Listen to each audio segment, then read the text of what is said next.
What's happening, guys? Today I want to answer one of the most requested questions I get on this channel and related to what I'm doing with Japanese, and that is how do you learn grammar with flashcards? If you're not using translation, like I get how you're doing these picture words where you have a flashcard with a picture of a dog on one side and then the word inu for dog on the other side. That makes sense, but how do you learn something more abstract, something that can't be easily pictured? How do you learn grammar? What about verb conjugations, sentence structure, all that stuff? Well, today I want to answer that for you. The short answer for all of these is fill in the blank sentences. So if you get what that means, you could probably stop watching this video already. But for those of you that want a little bit more detail, let me give you some examples. Alright, so I have some flashcards here with sentences, and these are sentences that have to do with a trip that I just got back from in Europe. And so I have some sentences about Paris and the Eiffel Tower and stuff. So if we look at this first sentence here, we have Efferto ga soko ni arimasu.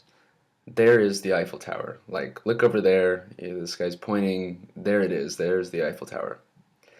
And so if we split up the different parts, we have Eiffel, Eiffel Tower. This tells us that the Eiffel Tower is the topic of the sentence. A little bit oversimplifying, but good enough for now. In the direction of, this is like there, and in that direction, and then arimasu is. The Eiffel Tower is over in that direction. But I just want to learn this piece here, which is soko. That's the there component, the direction component of this sentence. So the way that I want to do that is take this sentence, I copied it here, and then I just blanked out this part here, soko, which is what I want to learn. And this just produces two flashcards, a production and comprehension card. So the production card looks like this. We have the blanked out sentence here, and then the back side will show me soko, and then I'll have a recording of the sentence. エッフェル塔がそこにあります。 Then I have the flip side of that, which just has soko, and I'm supposed to know what this means. And then on the back I have the full sentence, the recording, and the pictures. So that's the basic idea for the rest of these examples, but let's take a look at a few more specific scenarios you might run into. So here's another sentence which says, what instrument do you play? Because I'm a musician, so I wanted to learn this phrase in case somebody asks me what instrument I play. In this case, I have to learn the word for what, which is nan. So I have this sentence here, nan no gaki o hikimasu ka? What instrument do you play? And here's the flashcard for that. In this case, I'm using pictures to give myself extra hints as to what the meaning of this missing piece is. I have some different instruments here just to help clarify in my mind that this is asking, well, what instrument do you play? It's not asking about a specific instrument, but it's asking more in general terms. And so together with the rest of this sentence is enough stuff to prompt me on the meaning of this missing piece. Let's take a look at a slightly different example.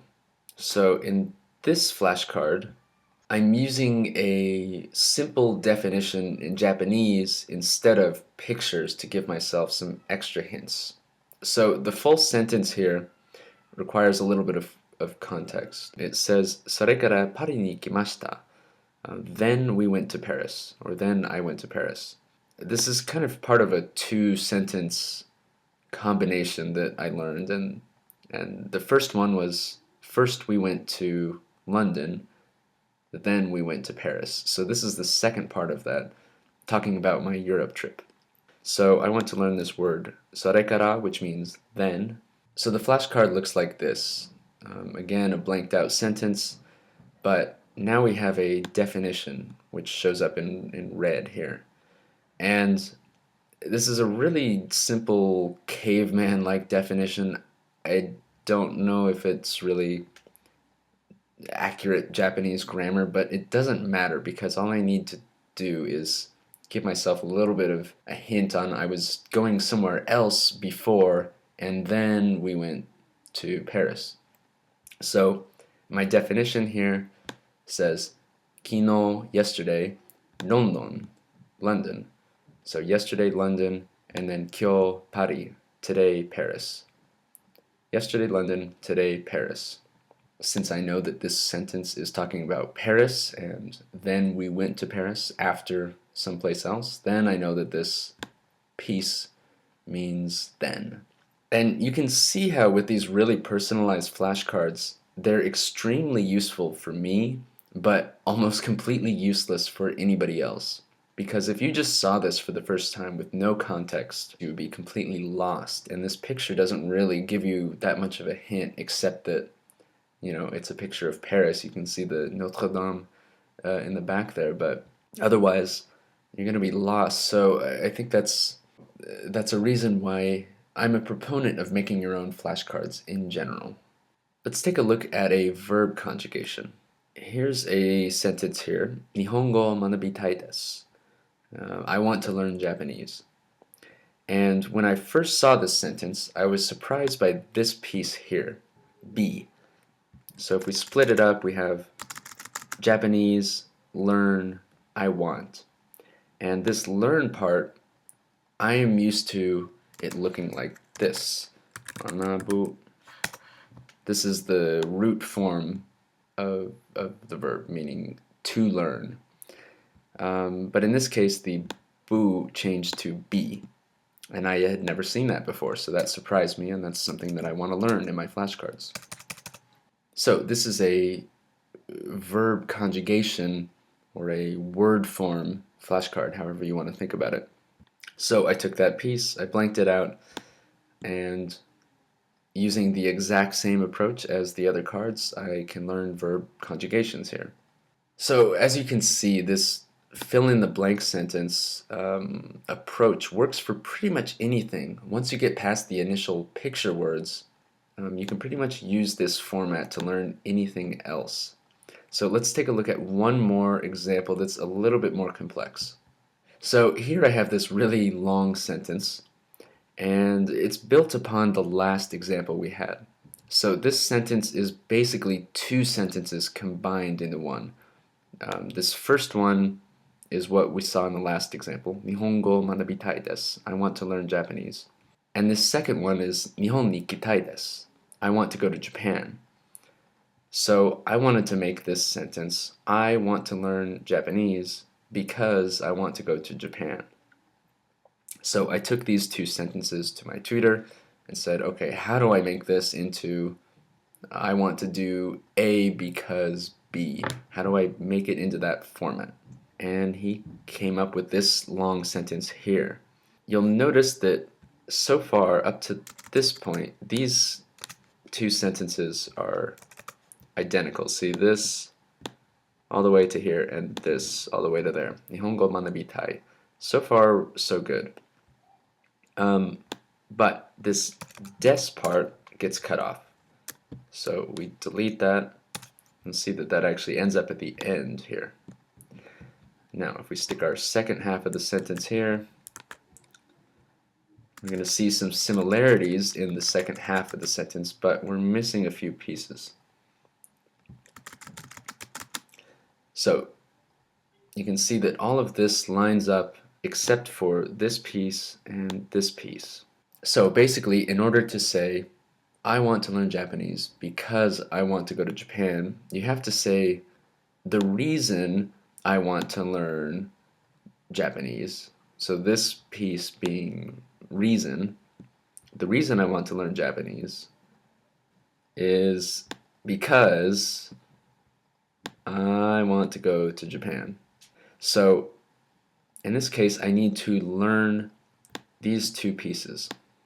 And so in the end, I will make two different variations of this flashcard. One that blanks out the first part, which is like the reason I want to learn Japanese.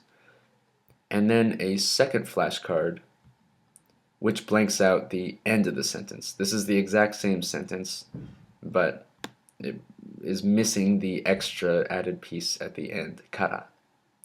And I changed the picture just to have some variety.